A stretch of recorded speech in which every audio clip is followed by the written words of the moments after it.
주신 말씀을 통해 지독한 마음의 멍이 사라질 때라는 제목으로 말씀을 함께 나누겠습니다. 우리 옆에 계신 분들과 함께 인사 나누겠습니다. 사랑합니다. 축복합니다.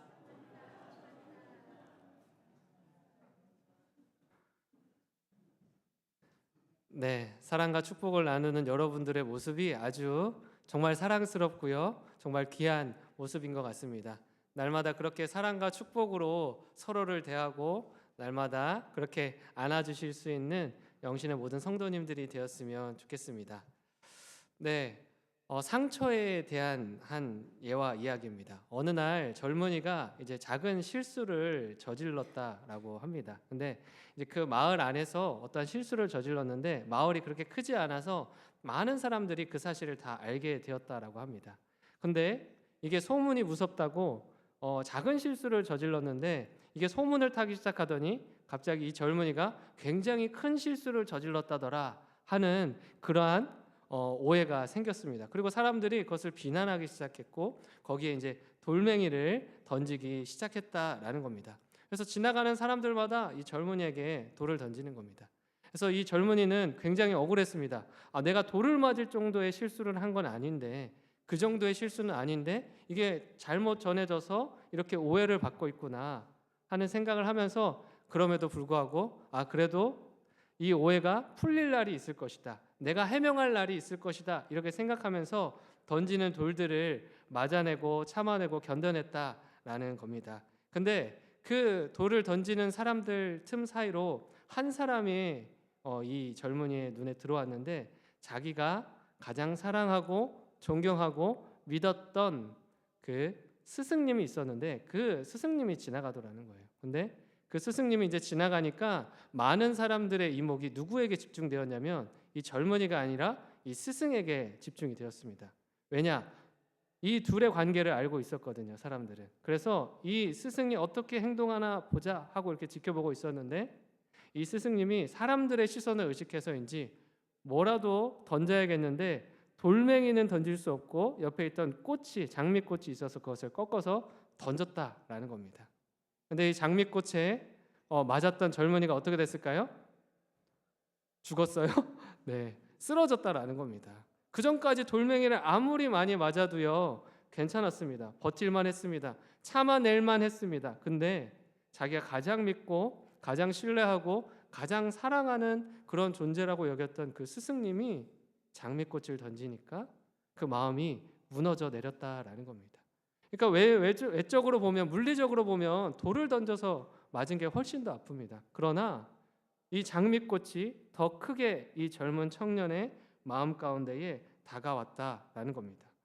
특히나 가장 신뢰하고 믿었던 사랑했던 사람의 그로부터 입은 이러한 상처들은요 치유할 수 없고요 회복할 수 없을 만큼 마음에 큰 상처를 남기게 된다라는 겁니다.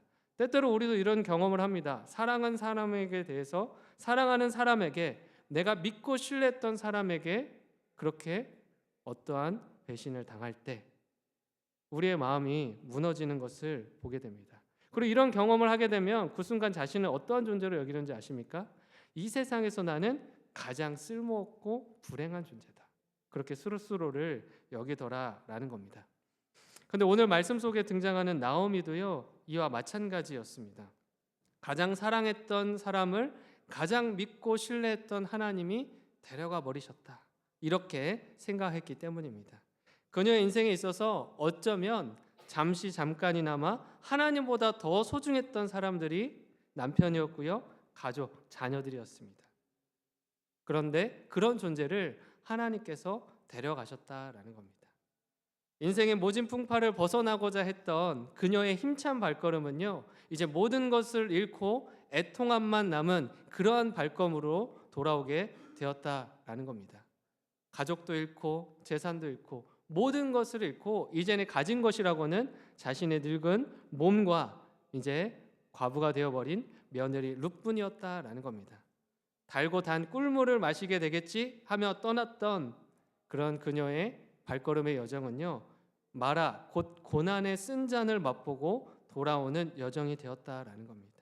이제 하나님 앞에 다시 돌아오고 있지만 그녀의 가슴에는요 그 무엇으로도 씻을 수 없고 지울 수 없는 지독한 멍이 생겨버렸다라는 겁니다.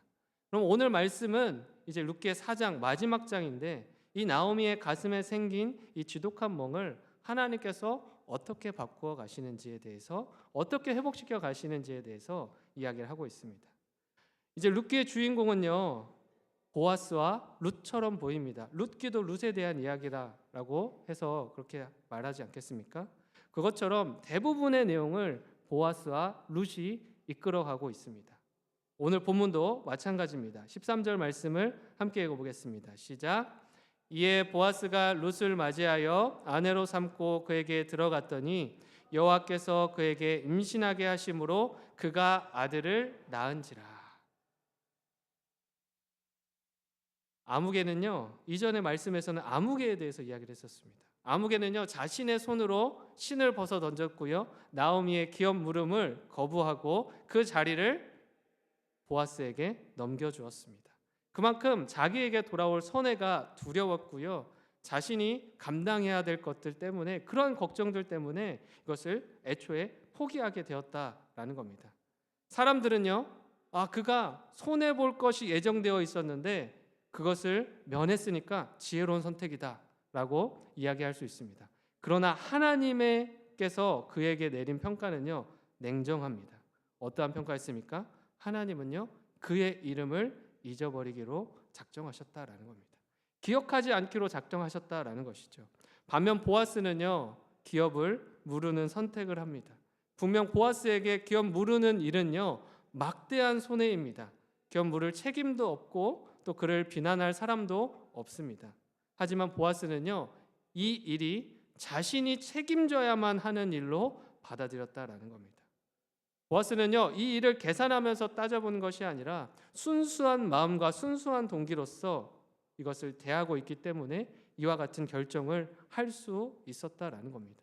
머리를 굴리고 계산을 따져보면요, 손해가 되는 일이 뻔하기 때문에 이러한 선택을 하지 않는 것이 지혜로워 보입니다.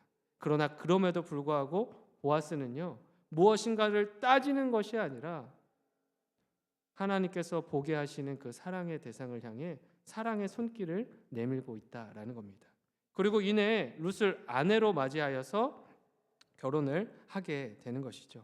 이전까지는요, 룻이 보아스를 찾아다녔습니다. 보아스를 쫓아다녔습니다. 그가 어디에 있다고 하면 그와 어떻게 한번 엮여볼까? 그와 어떻게 하면 한 번 더 만날 수 있을까? 어떻게 하면 관계를 이어나갈 수 있을까? 그렇게 쫓아다녔습니다. 그러나 이제는요, 보아스가 직접 자신의 두 발로 룻을 향해 나아가고 있다라는 겁니다. 사실 보아스는 계속해서 그랬습니다. 룻이 보아스를 쫓아다닌 것 같지만 보아스 역시 룻에게 계속해서 한 걸음 더 나아가는 그러한 모습들이 있었다라는 겁니다. 아무개는요, 룻이 다가오는 것을 꺼려했습니다. 또 떠안아야 할 피해와 책임이 막중했기 때문입니다. 그러나 모든 것을 알고 있음에도 보아스는요, 그녀에게 발걸음을 한 걸음씩 더 가까이 내딛고 있다라는 겁니다. 보아스가 룻과 가까워질수록 더 선명하게 보이는 것들이 있습니다. 그것은요, 그녀를 선택함으로 인해 감수해야 될 막대한 손해들, 피해들, 어려움들, 그러한 것들이었습니다. 그런 것들이 눈에 선하게 보임에도 불구하고 보아스는 손해를 바라보지 않고 사랑으로 품어야 할 대상, 하나님이 보여주시는 그 대상을 사랑으로 바라보고 있다라는 겁니다. 얼마나 큰 손해가 내 앞에 있는지보다 내가 사랑으로 품어야 할 대상, 그 대상에 집중하고 있다라는 겁니다. 비록 바보 같은 선택이지만 한 사람과 한 가문을 살리기 위한 희생이요, 사랑의 결정이었습니다. 이 바보 같은 선택을 보고 있으면, 이것을 묵상하고 있으면 한 분이 떠오릅니다. 바로 예수님입니다. 우리를 구속하기 위해 자신을 내어주신 예수 그리스도, 그 예수 그리스도가 보이는 것만 같습니다. 또 우리를 위해 독생자 아들을 이 땅 가운데 보내주신 하나님의 아버지의 그 놀라운 사랑, 그 놀라운 사랑이 보이는 것 같습니다.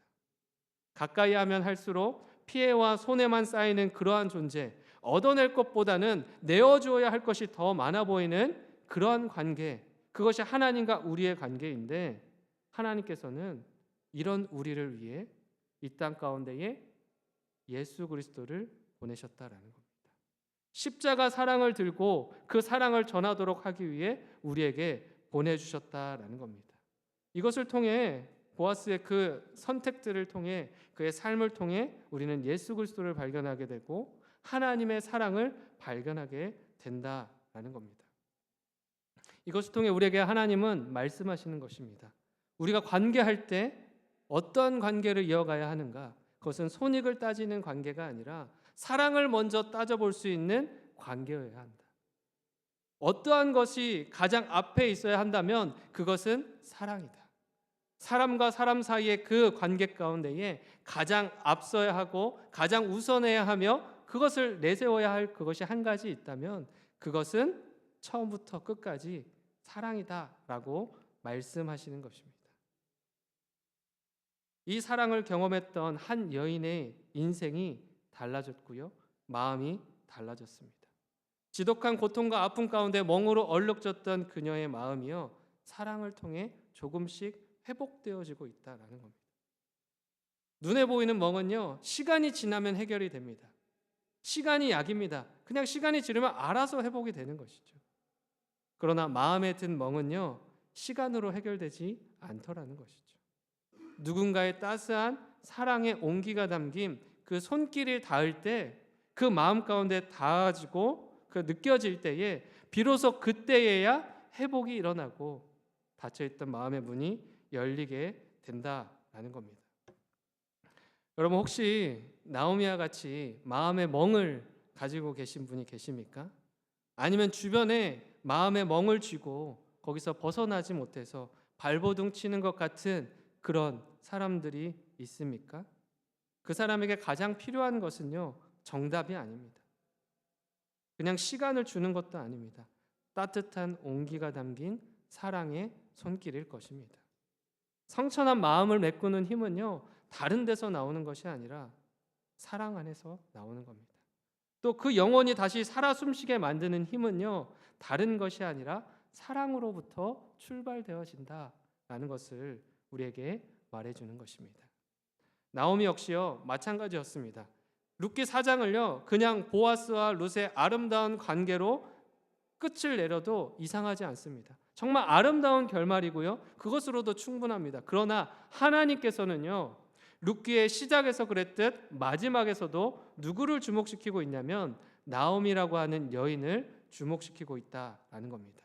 또 그 나오미를 주목시키면서 그 나오미가 하나님의 베푸시는 그 사랑을 통해 어떻게 변화하고 있는지에 대해서 보여주고 있다라는 겁니다.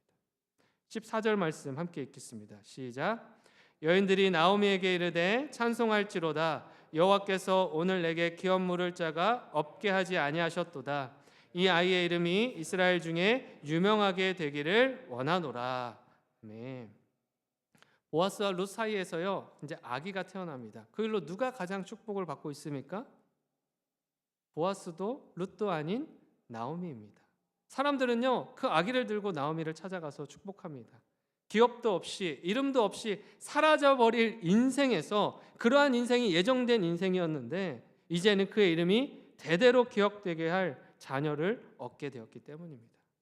여러분, 가장 큰 축복은요, 하나님과 사람 앞에서 기억되는 것입니다.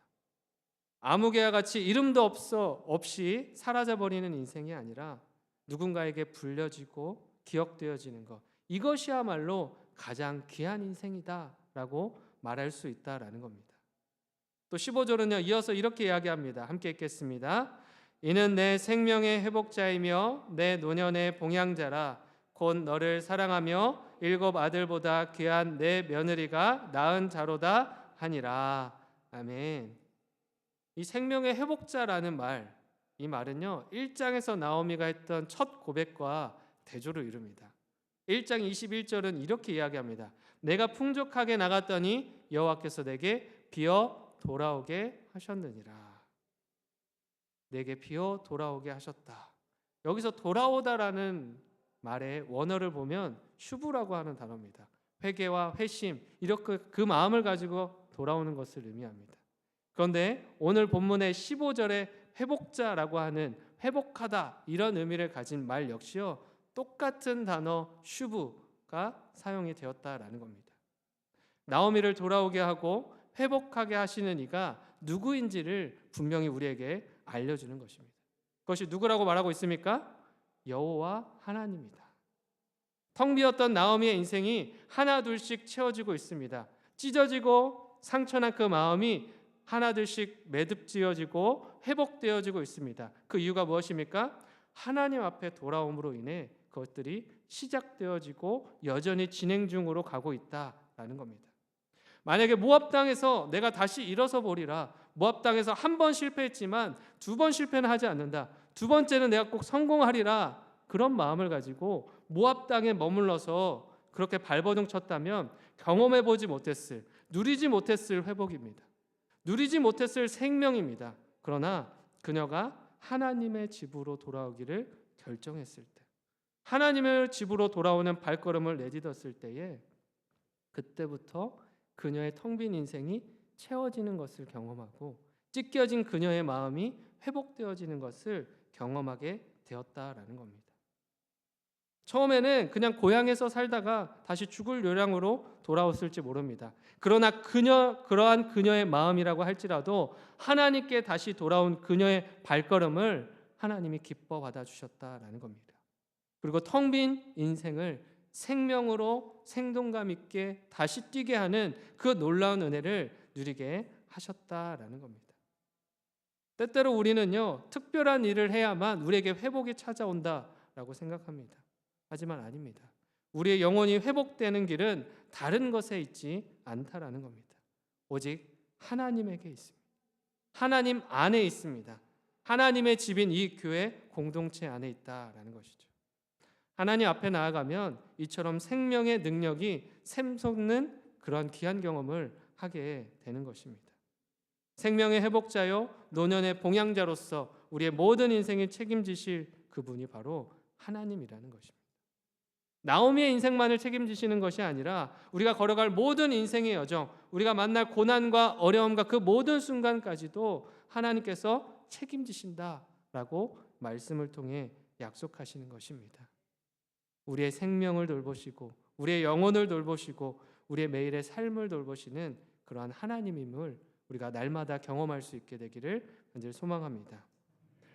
이처럼 하나님은요, 나오미의 생명의 회복자가 되시며 봉양자가 되어주셔서 그녀를 돌보아 주십니다. 그리고 멍든 마음을 변화시키십니다. 나오미의 이 변화를 주도하는 여러 존재가 있지만 그 중에서도 가장 중요한 존재가 있다라고 오늘 본문은 이야기합니다. 그 존재는 누구입니까? 보아스입니까? 룻입니까? 그러한 역할을 하는 부분이 있습니다. 그러나 오늘 본문에서는 한 아기다라고 이야기를 합니다. 이 놀라운 회복의 이야기가 퍼져가는 그 중심에 한 아기가 있다라는 겁니다. 16절과 17절 말씀 함께 읽어보겠습니다. 시작. 나오미가 아기를 받아 품에 품고 그의 양육자가 되니 그의 이웃 여인들이 그에게 이름을 지어주되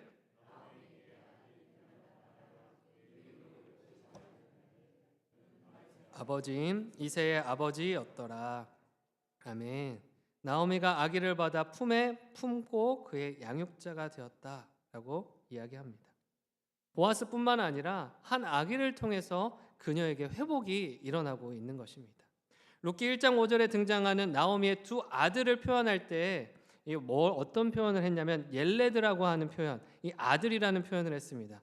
그런데 룻을 통해 얻은 이 아기도요, 똑같은 단어를 써서 옐레드라고 하는 단어를 사용했습니다. 그러니까 나오미의 품에 있었던 아기들, 자신의 자녀들이 죽고 새로운 아기를 가슴에 지금 나오미가 품게 되었다라는 겁니다. 그런데 나오미의 품은 어떠한 품입니까? 세상에서 가장 지독한 아픔을 고스란히 받아낸 그러한 눈물과 아픔이 있는 품입니다. 자신의 품에서 죽어가던 두 아들 기럨과 말년의 그 차가움이 여전히 남아있는, 지독한 멍으로 남아있는 그러한 품이다라는 겁니다.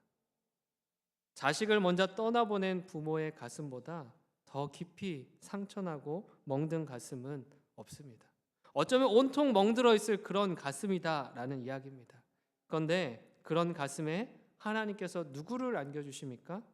생명의 회복자요 봉양자가 될 아기를 품게 하셨다라는 겁니다. 나오미의 기쁨이 상상이 되십니까? 또 나오미뿐만 아닙니다. 보아스는요, 늙은 사람이었습니다. 룻은 이미 결혼해서 남편과 함께 살았지만 아이를 낳을 수 없었습니다. 어쩌면 두 사람 모두 아기를 낳을 수 없는 그러한 상태에 있었는지 모릅니다.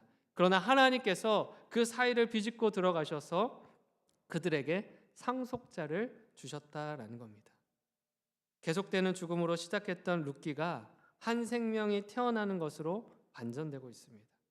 남편과 자녀의 사망 앞에 아무것도 할 수 없었던, 넋놓고 있었던 여인, 또 남편의 죽음과 아이를 낳지 못한 여인들의 통곡으로 시작되었던 이야기가 남편을 얻게 되고 아기를 얻는, 한 아기를 얻는 이 이야기로 바뀌고 있다라는 겁니다.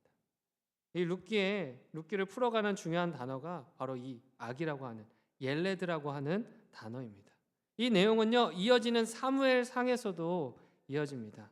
사무엘상은 옐레드가 없는, 아기가 없는 한 여인의 이야기로 시작이 됩니다. 서러움을 갖고 하나님 앞에 따지듯 기도하며 나에게 아들을 달라, 그 아들을 주시면 내가 주님을 섬기는 자녀로 키우겠다 고백했던 그 한나의 이야기로 시작이 됩니다.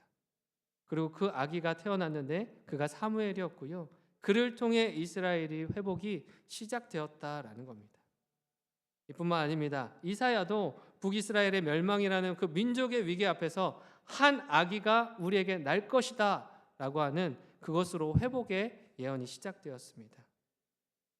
그래서 하나님의 아들은 회복을 위해 이 땅에 옐레드의 모습으로 오셨다라는 겁니다. 죄와 사망으로 저마다 지독한 아픔을 받아낸 그 멍든 가슴을 가지고 있는 우리를 회복시키시기 위해 아기의 모습으로 이 땅 가운데에 예수님이 찾아오셨다라는 겁니다. 놀랍게도 룻기는요, 지금 이 이야기를 하고 있습니다. 이 옐레드를 가슴에 품는 자마다 진정한 회복을 경험하게 된다. 그 가슴이 얼마나 아픈 가슴인지, 얼마나 지독하게 멍들어 있는지 그것의 여부와 상관없이 이 아기를 품게 되면, 이 아기 예수를 품게 되면 그 마음이 변화하게 된다라고 이야기를 하고 있습니다. 옐레드를 품는다는 말은요, 다른 의미가 아닙니다. 16절은 나오미가 그의 양육자가 되었다라고 이야기합니다. 여기서 양육자라고 하는 단어는 아만입니다. 여기서 나온 단어가 아멘입니다.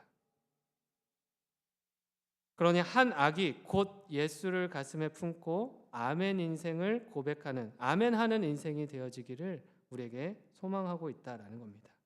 나오미와 같이 이해되지 않고 해석할 수 없는 그런 아픔과 고난이 우리의 가슴을 멍들게 해도라도 그분의 회복해 하심을 믿고 아멘하는 인생이 되어라 라고 이야기하는 것입니다. 그때에 아무리 지독하게 멍든 가슴이라도 할지라도 예수를 품게 되면 새로운 소망과 소명으로 꽃피는 인생으로 바뀌어 가게 될 것이기 때문입니다. 때때로 고난과 고통의 시간을 보낼 때 우리는 너무나 힘이 듭니다. 분명 하나님께서 함께 하시고 회복시키실 것이라는 것을 머리로는 알고 있지만 이해되지 않을 때가 있다라는 겁니다. 나오미와 룻의 결말도에서도 그렇습니다. 이렇게 결말이 아름답게 마무리되었다고 해서 나오미에게 쌓였던 마음의 상처가 단번에 해결되는 것은 아닙니다. 경제적으로 안정이 되고 좋은 남편을 얻고 또 자식을 얻고 그렇게 다 뭔가 잘 풀리는 것 같다고 해서 지난날의 고난과 아픔이 한순간에 사라지는 것은 아니라는 겁니다.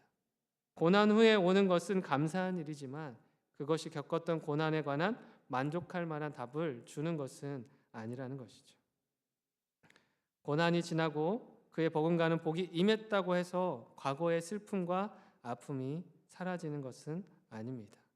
지금의 복이 과거의 고난에 대한 답이라고 하기에는 과거의 아픔과 상처는 기쁜 흔적으로 남아 있을 수 있다라는 것입니다. 그러나 이에 대해서 캠벨 목사는 이렇게 이야기합니다. 이 모든 일에 있어서 애가를 부르며 던진 질문에 대해서는 하나님이 왜 그렇게 하셨는지에 대해 만족할 만한 답을 주지 않았습니다. 문제 해결은 미래로 돌려지고 당사자들에게는 새로운 소명으로 해답이 주어지고 있습니다. 고난에 대한 이유는요, 잘 모릅니다. 하지만 그에게 새로운 소명이 주어졌다라는 겁니다. 나오미의 경우를 보면 이 아이가 과거의 고난에 대한 답이 될 수는 없지만 또 앞으로 걸어갈 새로운 사명과 소명 가운데에 새로운 길을 열어주셨다라는 것은 분명하다라는 것이죠.